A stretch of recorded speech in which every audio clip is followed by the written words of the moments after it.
Bonjour, bienvenue dans notre mini-série 5 minutes chrono sur la charge de travail. Ce troisième épisode porte sur l'évaluation de la charge de travail et plus concrètement sur la démarche à mettre en place. Retrouvons Mélanie Notte, chargée de prévention à Harmonie Mutuelle, et Nicolas Ménard, chargé de mission à l'Agence régionale pour l'amélioration des conditions de travail, Centre Val-de-Loire. Salut Nicolas, alors on en parle de comment évaluer la charge de travail parce que les entreprises que je rencontre se posent beaucoup de questions. Oui, alors la première chose à se dire, c'est déjà de faire le deuil d'un outil de mesure précis.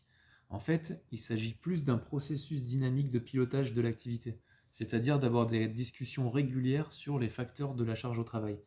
Déjà parce que l'activité varie dans la semaine et ça rend la mesure complètement obsolète. Et c'est vrai qu'une même tâche le lundi matin peut ne pas s'effectuer de la même façon le vendredi, parce que la composition de l'équipe est différente, l'humeur des clients changeant. Oui, et en plus, tout n'est pas mesurable. La charge de travail, c'est aussi la charge mentale et la charge émotionnelle. Et c'est pourquoi, avec la MACT, on se repose sur le modèle PRS, c'est-à-dire le modèle travail prescrit, travail réel et travail subjectif. Il s'agit de découper de l'activité en se disant qu'est-ce qui est de l'ordre du prescrit, c'est-à-dire les représentations a priori du travail qu'on peut retrouver dans la fiche de poste, dans les consignes, dans les objectifs, dans les normes, les procédures. Et on distingue ça aussi du travail réel, c'est-à-dire de ce qui va se passer concrètement sur le terrain. Comment les clients vont réagir, les éventuels retards, les pannes qui peuvent survenir, le travail qu'on n'a pas réussi à atteindre aussi et qui pèse en chacun de nous. Et on a aussi le travail subjectif, c'est-à-dire le ressenti des personnes face aux obstacles qu'elles peuvent rencontrer. Mais Nicolas, est-ce que tu penses que les salariés vont adhérer à cette démarche d'évaluation ? Parce que dans la tête de certains salariés, la gestion de la charge de travail, elle peut être perçue comme une gestion personnelle. Par exemple, des personnes qui savent mieux gérer le temps que d'autres. Alors c'est vrai que chacun a sa singularité, ça on peut pas le nier.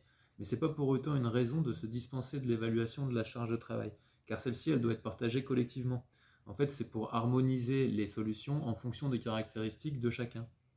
Et on est aussi tenté parfois de dire qu'il y a des salariés qui en font trop. Qu'est-ce que tu en penses ? Déjà, il faut savoir pourquoi ils en font trop.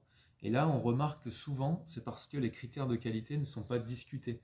Alors chacun fait en fonction de ses sensibilités. Donc il arrive que parfois des salariés vont faire des rapports beaucoup trop longs que personne ne lise parce que eux, ils se sentent sécurisés dans leur travail et en le faisant de cette façon. Si justement on discute ces critères de qualité, on va pouvoir rassurer le salarié sur ce qu'il fait ou sur ce qu'il ne doit pas faire, par exemple. Mais au fait, tu ne reçois pas la semaine prochaine la chef du projet d'évaluation de la charge de travail qui a été réalisé au conseil départemental du Loir-et-Cher ? Oui, ça sera l'occasion pour elle de nous faire part de son retour d'expérience.